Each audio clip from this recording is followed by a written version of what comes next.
Bem-vindos de volta, ouvintes conscientes, ao Bem-vindos à Realidade, o espaço onde desafiamos o estabelecido e exploramos o verdadeiro potencial do ser humano. Eu sou o Daniel e hoje vamos aprofundar uma ideia fundamental que se conecta direto com o que falamos no capítulo anterior. Você, ouvinte, é muito mais do que um corpo físico. Você é um sistema energético poderoso e sofisticado. E eu sou o Alex, aqui para guiar suas perguntas e continuar ligando os pontos desse mapa fascinante. Dani, no capítulo anterior, falamos que tudo é energia e que a realidade é uma matrix holográfica, uma simulação vibratória. Agora, como nós, seres humanos, nos encaixamos nesse cenário? Somos apenas observadores ou somos parte ativa da criação? Excelente pergunta, Alex. Se o universo é energia e frequência, então nós, sendo parte integral desse universo, também somos.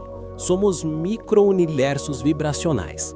Cada célula, cada órgão, cada sistema do nosso corpo é um sistema complexo que vibra na sua própria frequência, contribuindo para a nossa frequência geral. A chave é entender que o ser humano é, por design, uma antena energética. Somos tanto receptores quanto transmissores de frequências. Estamos constantemente absorvendo informação e energia do ambiente, das pessoas, da natureza, da tecnologia. E, ao mesmo tempo, estamos emitindo nossas próprias vibrações através dos nossos pensamentos, emoções, intenções e ações. Somos um ponto de intersecção constante de energia. Uma antena? Você quer dizer que nossos corpos captam e emitem sinais como um rádio? Ou até mais além? Quão sofisticada é essa antena? Exatamente, mas não só ao nível de ondas de rádio, mas a níveis muito mais sutis e potentes. Pense no coração. A ciência convencional, através de institutos como o HeartMath, já demonstrou que o coração gera um campo eletromagnético que é muito mais potente que o do cérebro e que se estende por vários metros ao redor do nosso corpo. Esse campo não só emite nossa própria vibração, nossa assinatura energética, mas também interage com o campo de outras pessoas, com o campo eletromagnético da Terra e até com o campo unificado do universo. Essa é a base da coerência cardíaca, um estado de alinhamento interno que nos conecta direto com o campo universal de informação. Quando o nosso coração está em coerência, nossa capacidade de receber e transmitir é exponencialmente maior. Ou seja, nosso coração é um órgão de poder muito além de simplesmente bombear sangue. É um centro de emissão e recepção de energia, um elo com a consciência universal. E se isso é assim, o que acontece com o nosso DNA? É isso mesmo. E se formos além, pensemos no DNA. O que a ciência oficial chama de DNA lixo. Essa imensa porção do nosso código genético que ainda não compreendem e descartam como não funcional. Acredita-se que não é lixo de forma alguma. É, na verdade, uma biblioteca de informação interdimensional, um sistema de comunicação e armazenamento de dados muito mais avançados do que podemos conceber.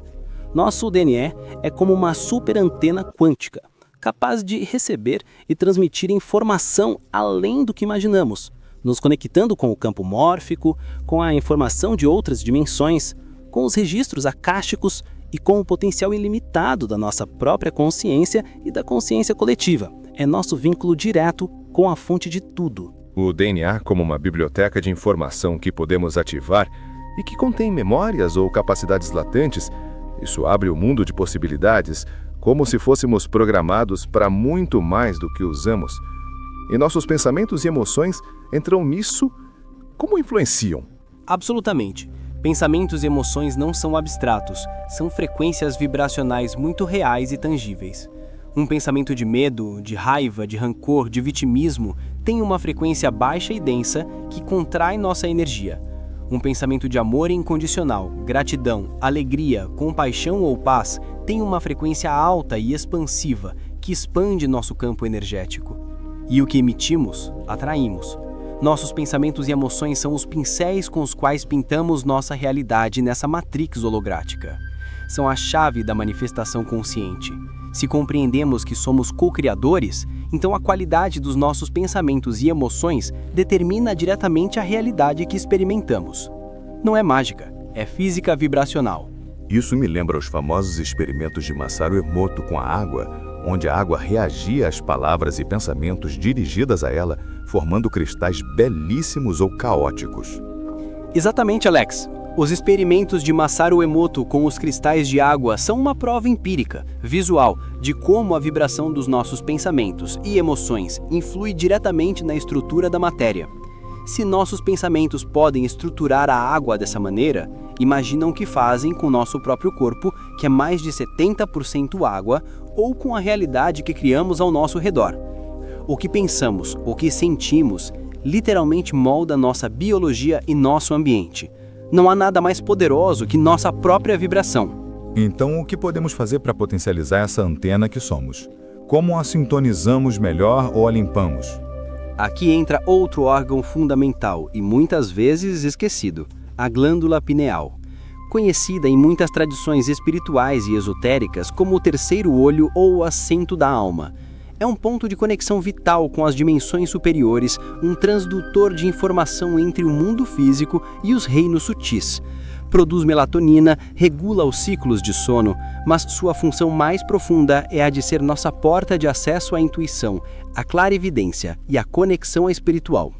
Lamentavelmente, essa glândula tende a calcificar com o tempo, principalmente devido a toxinas como o flúor na água potável, o cálcio sintético de alguns suplementos, metais pesados na alimentação e no ambiente e uma alimentação pobre em nutrientes, vitais e enzimas.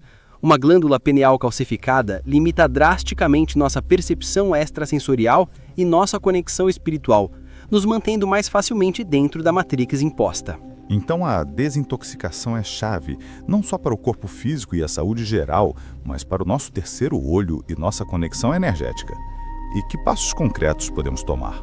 Precisamente, limpar o corpo de toxinas, levar uma alimentação consciente baseada em alimentos vivos, orgânicos e alcalinos, beber água purificada, filtrada ou até estruturada, evitar o flúor em pastas de dente e na água, evitar metais pesados na alimentação e no ambiente e suplementar com magnésio e vitamina K2, se necessário, são passos fundamentais para descalcificar a pineal e ativar essa antena interna. A comida é vibração. O que comemos nos energiza ou nos drena. E não só a comida, mas também a informação que consumimos, a música que ouvimos, as pessoas com quem nos relacionamos, tudo influi na nossa frequência.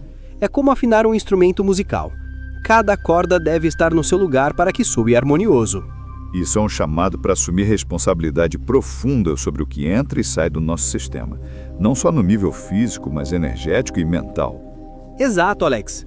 Somos os arquitetos da nossa própria frequência. Ao entender nosso corpo como uma antena, como um gerador e receptor de energia vibracional, podemos começar a tomar decisões conscientes para elevar nossa vibração e, portanto, mudar radicalmente nossas experiências de realidade. Deixar de ser receptores passivos da frequência da Matrix para nos tornarmos transmissores conscientes de uma nova frequência. No próximo capítulo, vamos levar essa compreensão para o próximo nível. Como tudo isso nos capacita para recuperar nossa soberania. Como podemos resistir à manipulação e como o universo, apesar do caos aparente, é intrinsecamente perfeito e nos dá as ferramentas para o grande despertar. Falta muito para descobrir e muito para fazer. Esperamos vocês no próximo episódio desta série de Bem-vindos à Realidade.